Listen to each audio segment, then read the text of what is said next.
Hey everybody and welcome back. My name is Jeremy and today I thought I would talk about my May wrap up, all the books I read in May and my thoughts and opinions on them. The first book I was able to finish in the month of May was The Husbands by Holly Gramazio. This was such an interesting premise. A young woman goes out to dinner with her friends, gets some drinks, comes home, and suddenly she has a husband. Even though she never had a wedding, never met this individual, yet the universe somehow aligned and now she has a husband. All her friends and family know about this person, but she does not. Then she finds out that every time a husband goes into her attic, a different one comes down. That definitely is a super cool idea. There was definitely some really fun and humorous things that happened with such a weird and odd discovery, but unfortunately the book then got very repetitive because husband after husband kept coming down, and our main character definitely does struggle with this idea of being content with maybe the partners we choose in life or just the little things that come with people, little intricacies. And I did enjoy the writing.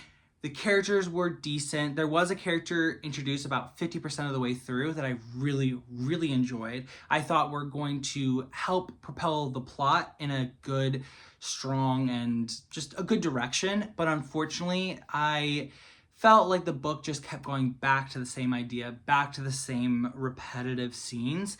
And in the end, that did kind of kill my enjoyment of the book. And I ended up giving it a 3 out of 5 stars.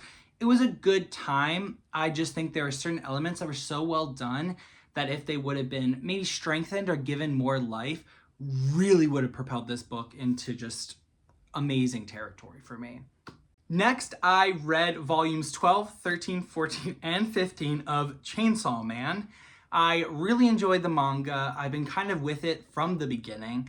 Also really enjoyed the anime, and I wanted to refresh on this new arc because there is new characters introduced and old characters brought back into this storyline, and I just wanted a refresher on who those people are, what their dynamics are. So I went back to 12, the start of this new arc, and reread and then read 15, and it was just great. It's epic. Chainsaw Man, I think, does really good humorous, high octane fighting, but then also gives you just these little specks of really deep emotional scenes and character moments. And that's just what really pulls me into Chainsaw Man, is that it goes from one drastic, like crazy beheading, fighting, gore, and then really insightful, just well thought out scenes. And I love that dynamic. I love the characters. I love this new arc and what it's kind of proposing. And I don't want to give too much away because Chainsaw Man is still pretty new. And also I want everyone else to go out and enjoy it. I have really enjoyed this new arc so far. I think all of them have been either 4 or 5 stars. And I'm just really excited to see where the series continues to go. And yeah, I'm still following along on this crazy ass adventure. The next book I read was The West Passage by Jared Pachacek, I believe. This was an e-arc that I got from NetGalley, and it was phenomenal. It was such a good time. I literally had a page on my notes app dedicated to all the weird things that happen in this book, and I eventually gave up because everything is weird. It is so unlike anything I've ever read. I think it reminds me a lot of The Spear That Cuts Through Water and just how unique and unlike anything I've ever read, which is the definition of unique. But it is about, I guess, 2 characters that leave their section of this castle that's as large as a city and explores just the depths of this insane world. There are eldritch giant ladies that rule these different sections of the castle, and then there's deer that look like beehives that pee honey, but then also honeyed human flesh that people eat to gain powers. And it's just a weird time, and it's such a good time. It is unique because I do think that the characters are not necessarily the focal point of the story. It really is the world, and it's so lush, it's so malicious. The West Passage honestly reminded me a lot of the Dark Souls games, where there is so much lore and so much history in this world that if you want to, you can discover and unravel and enhance your experience, or you can just focus on the main plot. But I highly, highly recommend you take every bit of this journey and just digest it and enjoy it, because The West Passage was such a knockout hit for me within the fantasy genre. I'm excited to own a physical copy of it and just treasure it. And I honestly recommend everyone that enjoys fantasy to give it a shot, because it is truly unlike anything you've ever read. Like, I can almost guarantee that for sure. Next, I read The Familiar by Leigh Bardugo. This was for my real life book club, and this is a historical fantasy, I guess you would call it.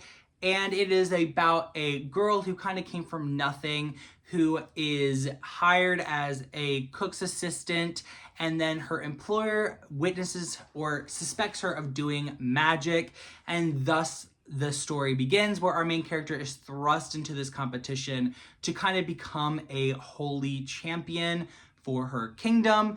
And it was definitely rich in historical context and just really good historical literature. I just feel like I went into it expecting more of the fantasy, and we can all agree, I think, that Leigh Bardugo is a fantastic writer. I love a lot of her books. I love Ninth House. I love Ninth House.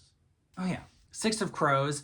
And I just think I was expecting more magical. And the magic system is kind of a soft magic system. Things don't always make sense. I think I was just expecting more from this, because following some of Leigh Bardugo's previous works with The Ninth House, she really does dive into the darkness of magic and kind of the sinister sides of it. And I was expecting that more from The Familiar and less of the historical side. So I do think that I went into it with maybe misaligned expectations, and I do think that hindered me from fully enjoying it. I enjoyed the book, but I was kind of bored the majority of the time. So I ended up giving it a 3 out of 5. I ended up selling my copy on Pengo because I knew it's just something that I wouldn't return to, or most likely wouldn't recommend. It was fine. It wasn't bad. There just maybe wasn't enough for me to be like, heck yeah! I'm gonna take these off. Actually, I'm also gonna take a drink.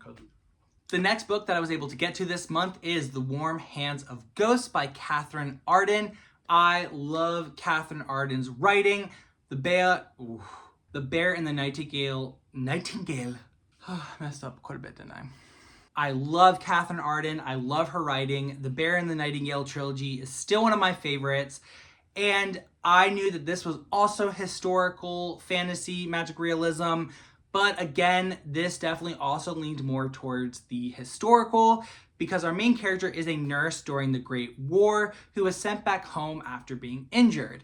She then gets a letter saying that her brother has supposedly died in the battles, and she ends up going to search for him. It definitely has magic moments to it and a fantastical edge, but the story did feel more focused and centered around the historical storytelling, and that was fine. I enjoyed it. I had a good time, but it wasn't enough for me to really feel engaged in the story, because I think I kept waiting for Catherine's more magical storytelling, which I feel like is what I really enjoy from her and what I think she does so well, that I kept waiting for the story to kind of amp up and just really deliver that wildly imaginative storytelling. And this was fine. I enjoyed it. I had a good time. Similar to The Familiar, I ended up giving it a 3 out of 5 and ended up selling my copy on Pengo just because it was fine. It was a good read. I just don't think it's something that I'm going to return to or want it on my shelf as kind of like a trophy. Another book that I got to this month was Small Things Like These by Claire Keegan. This is a really short read. It was nice to kind of throw in towards the end of the month to make my overall book count a little bit higher. And this was about a small Irish town, a small Irish family, and it was good. It was heartwarming. It's really, really, really short, as you can see, and I feel like that made it so that it kind of lacked depth at times.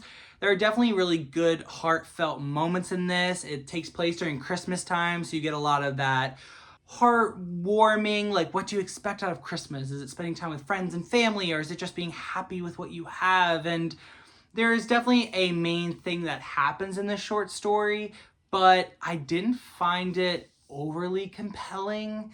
It was fine. It was decent. I think for it to really have got to me, it might have had to be a little bit longer, a little bit more interaction with these characters, and I ended up giving this a 2 out of 5 just because there wasn't much pulling me into this, and unfortunately I do think that is because of its length. Finally, the last book I read was When Among Crows by Veronica Roth. Again, another really short story, and the cover is just gorgeous.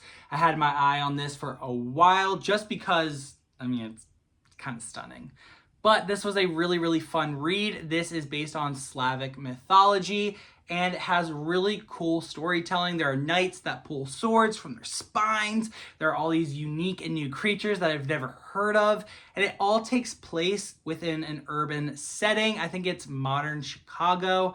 And it was just really fun time. I gave this 4 out of 5 stars because I loved the world building. I loved the plot. I really enjoyed the characters, but I feel like I didn't get enough time with them, which is, I mean, probably a result of how short it is. But I really I wanted so much more. Like, the world was so good. These unique magical things were so unique. And I ended up giving it a 4 out of 5 just because I wanted more, which maybe I should give it a 5 out of 5 because the book made me want more. But no, I do feel like because it was so short, it made me feel like I was lacking interaction between some of these characters, or some of their like final motives didn't make as much sense because I was missing out on some development and just some time getting to know them. But still a really good read, stunning cover, and I really hope there are more books in this world. All right, everybody, those are all the books that I read in May. I hope you guys enjoyed this video. Let me know what you read in May. Did you guys find any new favorites? Did you guys find some that you didn't like? Or is there some hype books that aren't worth the hype? Let me know. Let me know down in the comments so we can just talk about books, because is that not the best thing ever? And until next time, guys, bye.